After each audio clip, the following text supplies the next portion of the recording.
안녕하십니까. 암호화폐 정보를 전달해 드리는 닥터 비트맨입니다. 네, 목요일입니다. 어떻게 오늘 하루 잘 보내고 계신가요? 이제 오늘 새벽 3시 미 연준에 FOMC 발표가 있었습니다. FOMC 발표 전에 시장은 이번 정례 회의가 연준이 시장이 원하는 대로 별다른 조치 없이 마무리될 가능성이 높다라고 전망하게 되었는데요. 이 CNBC는 물가 상승률이 둔화하고 있지만 여전히 지나치게 높고 경제는 역대 최고 수준의 기준 금리에도 견조한 속도로 성장하고 있다라며 이번 회의에서 금리가 동결될 가능성이 높다라고 보게 되었죠. 또한 이 파월 의장 발언이 FOMC 성명보다 시장을 더 움직일 수 있다라고 보았는데요. 이번 FOMC 내용을 보게 되면 시장의 예상과 동일하게 기준금리는 동결이 되었습니다. 이로써 기준금리를 2회 연속 동결하면서 금리 인상 사이클이 멈췄다라고 봐도 무방한 정도인데, 이 제롬 파월은 기자회견을 통해서 금리의 추가 인상 가능성 등 긴축이 유지될 필요성을 피력하면서도 장기 금리 상승이 일시적이지 않고 추세로 이어진다라면 금리 인상을 대체할 수 있음을 시사하게 되었습니다. 이 다수의 글로벌 투자 은행들은 정책 결정문과 파월의 기자회견을 근거로 금리 인상 기조가 종결되었다라고 해석하고 있는 중인데요. 이번 FOMC 이후에 자산 운용사와 투자 은행들의 견해를 살펴보게 되면 이 소시에테 제네럴의 경우는 정책 결정문 금융 여건을 추가한 것은 이 장기 금리의 상승을 반영한 것으로 금리 인상의 지연 효과가 제약 요인으로 작용함에 따라 금리 인상은 끝났다라면서 성장은 2024년에 더욱 느려질 것이고 인플레이션은 2024년 봄에 있을 첫 번째 금리 인하 전에 3% 아래로 하락할 것으로 내다보게 됩니다. 이 제프리의 경우는 정책 결정문에 금융 여건을 추가함으로써 금리 인상이 끝났다라는 힌트를 줬다. 정책 금리가 이미 정점에 이르렀다라는 기존의 의견을 유지하면서 2024년 상반기에 금리를 인하할 것으로 전망한다라는 평가를 하게 됩니다. 이 캐피털 이코노믹스의 경우는 연준이 추가 인상 가능성을 열어두었지만 비둘기파적 파월 의장의 기자회견 및 향후 데이터 둔화를 감안할 때 추가 인상 가능성은 낮아졌다라고 보았는데요. 이 마지막 골드만삭스의 경우도 정책 결정문에서 경제활동, 고용 및 인플레이션에 부담을 주는 요인에 금융 여건을 추가함으로써 최근 일부에서 제기한 긴축적인 금융 여건이 추가 긴축을 대체할 수 있다라는 점을 인정했다라고 평가하게 됩니다. 계속해서 금융 여건을 자산 운용사들, 투자 은행들의 경우는 강조를 하고 있죠. 이제 이번 FOMC 영향일까요? 이 위험 자산들의 상승세, 특히나 비트코인을 기준으로 35,000달러를 돌파하면서 새로운 강세장의 포문을 활짝 열게 되었습니다. 그래도 이 우리 주변에서는 별 관심이 없죠. 지금 이 영상을 보시는 여러분들 주변은 비트코인의 가격이 전고점 68,000달러를 넘어 8만 달러, 10만 달러를 넘어서야 관심을 가지게 될 텐데요.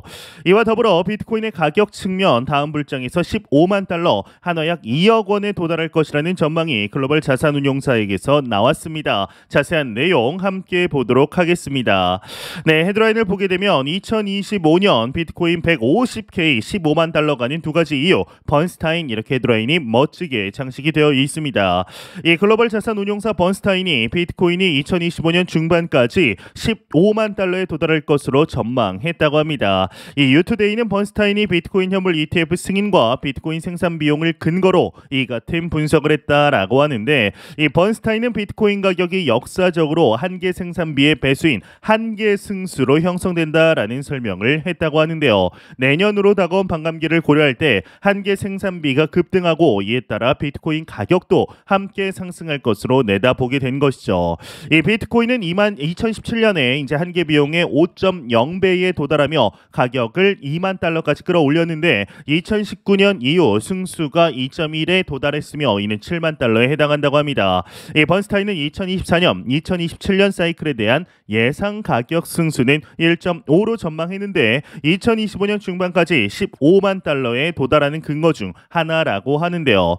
또한 번스타인은 비트코인 현물 ETF가 승인할 경우 시장 가치의 10%를 차지할 것으로 전망을 했는데, 이러한 수요 확대는 가격 상승을 일으킬 수 있고 비트코인이 금보다 빠른 말이다. 금에 비해 우수한 자산이다라는 비유까지 하게 되었습니다.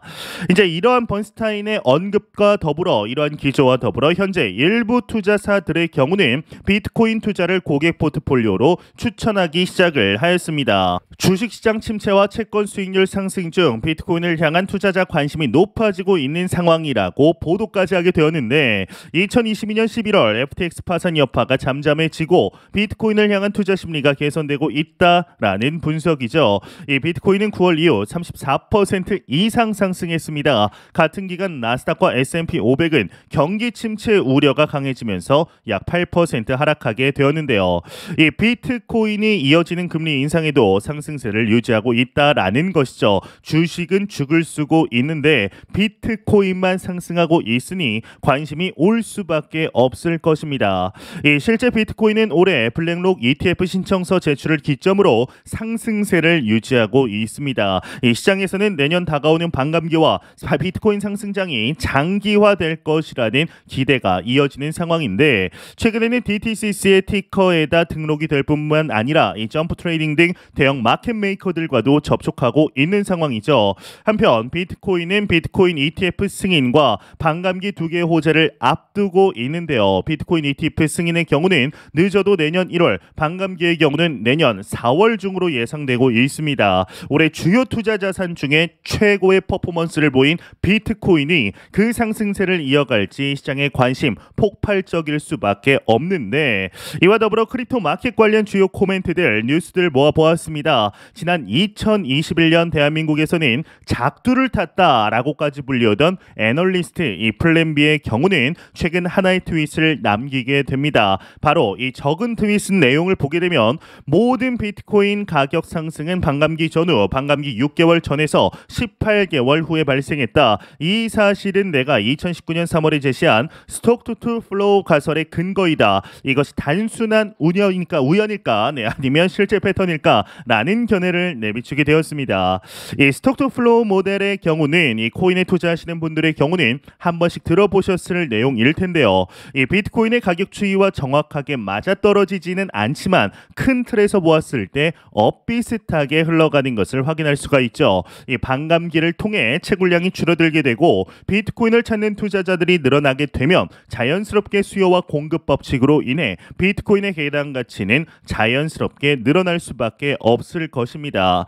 이번 반감기를 통해 어떻게 진행이 되게 될 것인지 충분히 기대해봐도 좋지 않을까라는 생각이 드는데 이 온체인 분석가 윌리엄 클레멘트의 경우는 이 장기 보유자의 홀딩 데이터를 통해 견해를 내비추게 되었습니다. 내용을 보게 되면 이 비트코인 장기 보유자가 사상 최고치에 견고히 움직이고 있다. 이 호들러 즉 장기 보유자들이 비트코인을 꽉 쥐고 있는 가운데 이 집단이 다시 높은 가격으로 분배되면서 향후 몇 년 동안 다시 한번 롤 오버가 일어날 것으로 예상된다라는 코멘트 남기게 되었습니다.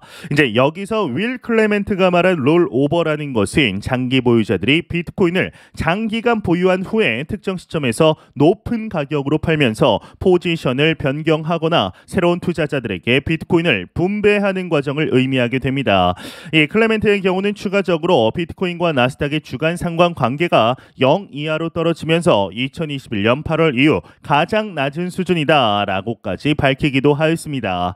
또한 이더리움 창시자 비탈릭 부타린에게서는 다소 아쉬운 소식도 나왔는데 이 비탈릭 부타린으로 추정되는 주소가 100개의 이더리움을 코인베이스로 전송한 정황이 포착이 되었습니다. 통상 개인 지갑에서 거래소로의 이체는 매도를 위한 움직임으로 판단을 하죠. 이를 대입해 보면 비탈릭이 100개의 이더리움을 현금화하기 위해 옮겼다라고도 볼 수가 있는 것인데요. 현재 나온 것뿐만 아니라 얼마 전에도 비탈릭 부테린이 이더리움을 거래소로 입금하자 현금화 의혹이 제기되었습니다. 비탈릭은 비영리 단체 및 프로젝트 기부를 위한 이체일 뿐이라며 이 기부받은 당사자가 이더리움을 매도한 것이라고 밝히게 되었는데 나 개인적인 이익으로 이더리움을 매도한 적은 없다라고 덧붙이게 되었죠. 참 이러한 내용이 언급된다는 것 자체가 아쉬울 뿐입니다. 이 탈중앙화를 외치는 크립토 마켓이지만 사실상 비트코인처럼 발행 주체가 아예 사라진 케이스는 비트코인 말고는 없기 때문인데요. 이러한 이슈들은 과거에도 현재도 미래에도 나올 수밖에 없을 것입니다. 이것이 크립토 프로젝트들의 최우선 이런 과제가 아닐까 싶은데 이와 더불어 현재 현물 비트코인 ETF의 승인 가능성이 올라가고 있는 현재 앞서 살짝 말씀드렸지만 전 세계 1위 자산 운용사 블랙록의 현물 ETF가 DTCC에 등록이 되며 사실상 승인이 되었다. 승인은 이제 시간 문제이다라는 분위기가 지배적입니다. 실제로 DTCC에 등록이 되었다라는 자체가 승인을 앞두고 있다라는 시그널이고 블랙록은 한 번도 ETF 거절을 당한 사례가 없었기 때문이죠. 완전 선수 중에 선수한테 SEC가 잘못 걸린 것인데 이런 ETF의 날개를 달아줄 소식이 한 가지가 더 나왔습니다. 바로 코인게코의 트윗이 올라온 소식인데요. 현물 ETF를 신청했던 인베스코 갤럭시의 현물 ETF 또한 DTCC에 등록이 되며 티커가 BTCO로 정식 게재가 된 것이죠. 이제 정말 다시 한 번의 뜨거운 불장을 보기까지 얼마 남지 않은 것으로 보이는데 이 비트코인의 4개 반감기를 기준으로 한 4년 사이클이 이번에도 맞아떨어지는 듯한 모습들 연출되고 있습니다. 과연 내년 초 현물 ETF의 승인과 비트코인 반감기 등 초대형 호재들이 모여 있는 만큼 우리의 2022년, 2023년 마음을 졸이게 한 것에 대한 달콤한 결과를 맛보게 될 수 있을지 같이 한번 기대해 보도록 하시죠. 네, 공포 탐욕 지수 한번 보도록 하겠습니다. 전날 대비 6포인트 상승했습니다. 네, 72포인트 기록하면서 탐욕 단계 유지되고 있습니다. 이 지수 0이면 공포, 100이면 낙관을 의미하게 되죠. 이제 올해 들어서 정말 탐욕 단계 길게 계속해서 보는 것 같습니다. 작년만 해도 이제 공포, 극심한 공포 단계만 주구장창 봤었는데 이렇게 탐욕 단계를 계속해서 볼 수 있다는 것, 그럼에도 주변에는 아무도 관심이 없다는 것이 우리에게는 너무나 큰 소식이지 않을까라는 생각이 드는데요. 이제 앞서 살짝 말씀드렸지만 이 비트코인 가격이 스톡 투 플로우 모델 기준 표준 편차 대역으로 재진입을 했습니다. 이 플랜 B의 스톡 투 플로우 모델이 이제 신뢰를 떨어뜨렸던 이유는 2022년 이후 표준 편차 영역의 이제 부분을 벗어났기 때문인데, 하지만 비트코인 가격이 최근 상승하면서 다시금 모델 가격에 맞춰 보이는 움직이는 흐름을 보이고 있습니다. 물론 과거에도 영역을 벗어났던 적은 있었지만 대부분 상승 흐름에서 벗어났던 것이 함정이지만 이제 다행스러운 일입니다. 이번 하락은 어디까지나 이제 연준의 금리 인상과 관련이 있었기 때문에 과도하게 하락한 면이 없지 않아 있었습니다.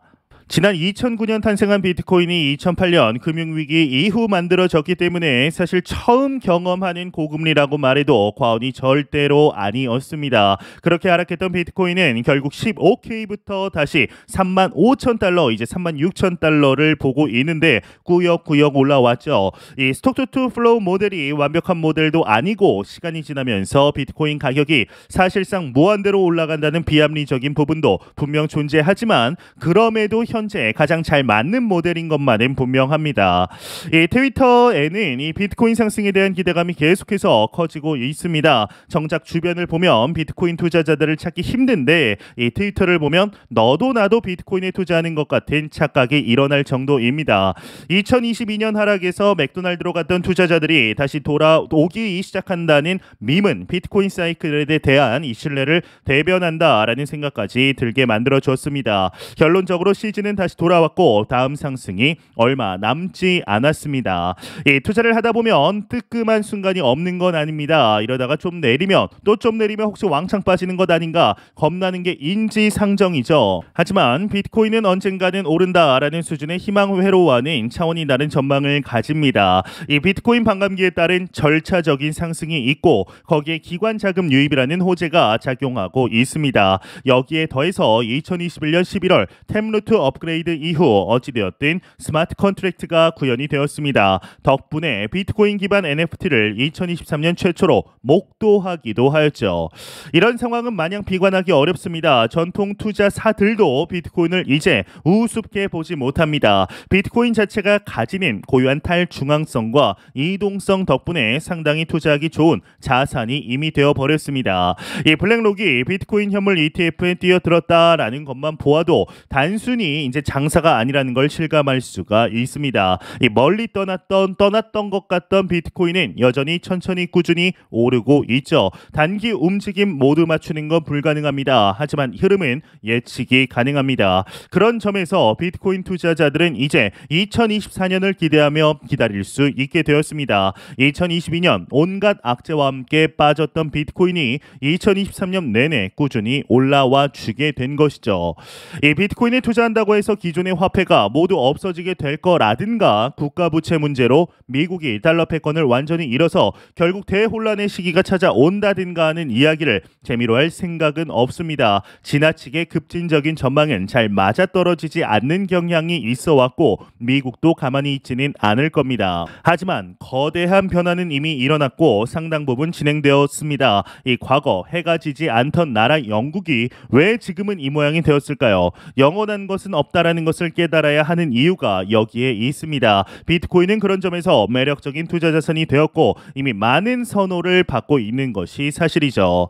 현재 제가 매 영상 말씀드리지만 우리는 너무나 좋은 시기 속에 실제적인 투자 이어가고 있습니다. 절대로 단기적인 시각으로 이 시장 바라보지 마시고 장기적인 시각으로 또한 오랜 시간 동안 함께할 수 있는 여유 자금을 통하여 투자를 진행하시길 진심으로 바래 보도록 하겠습니다.